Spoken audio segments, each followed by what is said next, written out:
Welcome. Today, we're diving into Pinia, which has officially become the modern standard for state management in the Vue ecosystem. By the end of this video, you'll have a solid grasp of what Pinia actually is and the specific pain points it was designed to fix.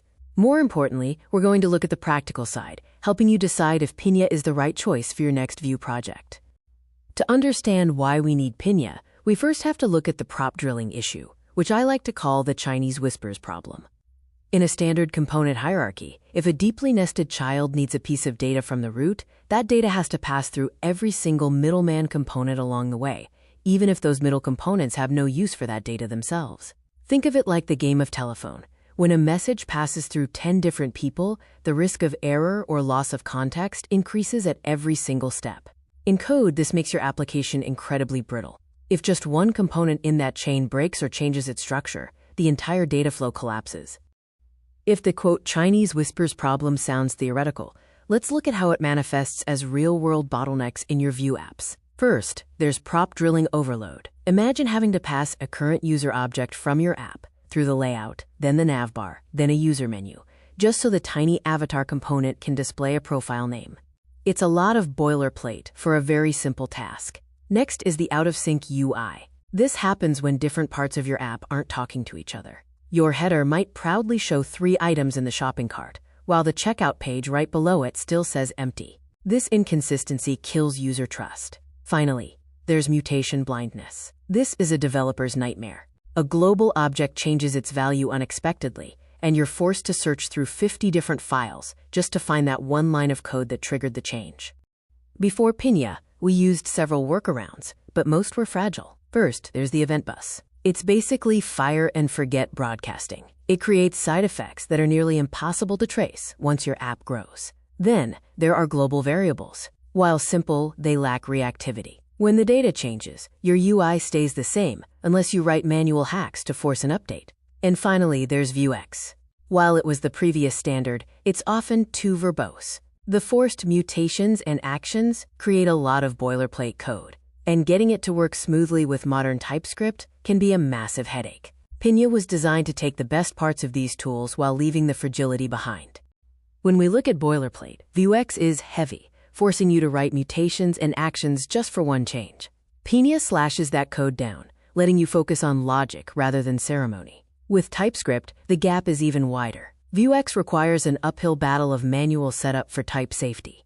Pinia was built for it from the ground up, giving you native integration with zero extra effort. After seeing the mess of prop drilling, here is how Pinia fixes it. Pinia replaces the whisper chain with a centralized source of truth. Instead of passing data through 5 layers of components, every part of your app talks directly to the store. When data changes, Vue's reactivity instantly updates every component that needs it. No more middlemen, no more out-of-sync UI, just one clean reactive hub for your entire application. To visualize how this works, think of Pinia as a shared notice board in a busy room. In the old Whispers model, you had to hope the message reached you. With Pinia, we establish a single source of truth. Any component, regardless of where it sits in your hierarchy, can walk right up to that board to read the data or pin an update. Because everyone is looking at the same board at once, the message is always accurate and perfectly synced across your entire app. If the board says there are 3 items in the cart, every single person in the room knows it instantly. No confusion, no lag, just one clear truth. Now that we understand the concept, let's look at the actual framework. Pinia organizes your data into 3 clear pillars: state, getters, and actions. First, we have the state. This is a central repository for your data. These are reactive properties that your components watch. Next are getters. Think of these as the quote computed properties for your store. They allow you to derive new information from your state, like filtering a list or calculating a total. Finally, there are actions. This is where your business logic lives. Actions are simple methods used to update the state or handle asynchronous tasks, like fetching data from an API.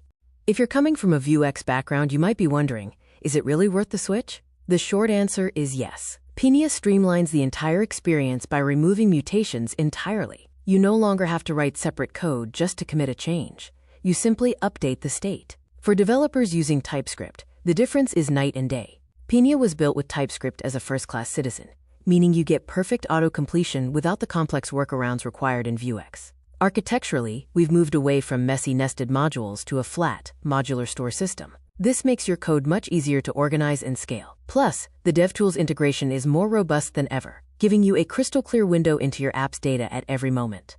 As your application grows, Pinia grows with it. Its modular design allows you to isolate different features into their own separate stores. This keeps your codebase clean, manageable, and significantly easier to test as you scale. One of the best quality-of-life features is hot module replacement. This means you can edit your store logic, like changing an action or a getter, and see the results instantly without reloading the entire page or losing your current data.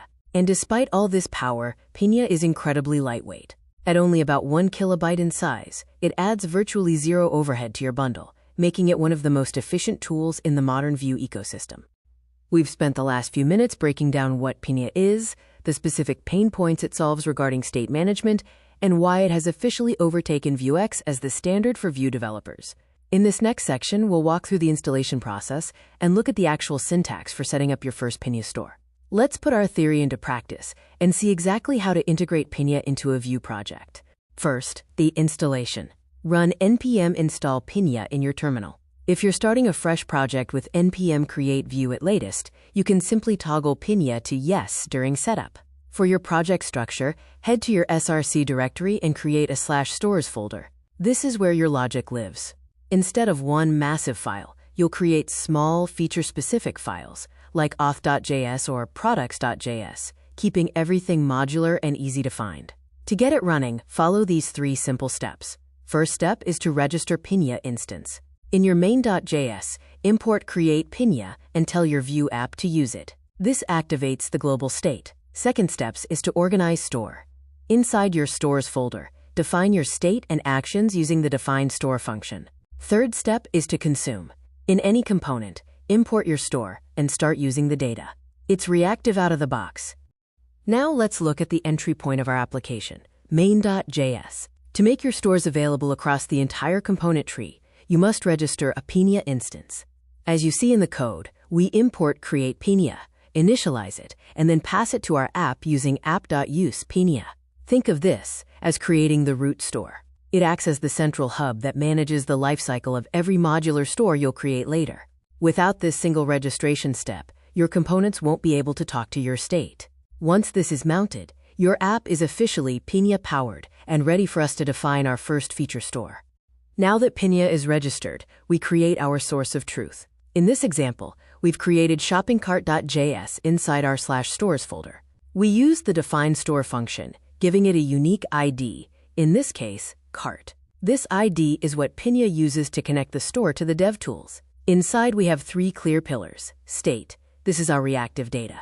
Here, it's a simple items array. Getters. These act like computed properties. Our total price getter automatically recalculates and caches the result whenever the items change. Actions. This is where the logic lives. Unlike Vuex, there are no mutations. We just write a function like addItem and use this to update the state directly. It's clean, encapsulated, and fully modular. In the setup script, we simply import our useCart store and initialize it. There's no complex mapping or dispatching of strings. The cart object gives us direct access to everything we defined in the previous step. In the template, it's just as seamless. Our state, like items count, and our getters, like total price, are instantly reactive. When we want to change data, we just call the actionCart.addItem product, like a standard JavaScript method. That's a wrap on our Pinia guide. I really hope this helped simplify state management for your next Vue project. If you learned something new today or just want to support the work I'm doing, please let me know in the comments. I truly value your feedback and love hearing your thoughts. And if you think this could help someone else in your circle, go ahead and share it with your network. Spreading the word is the best way to support the community.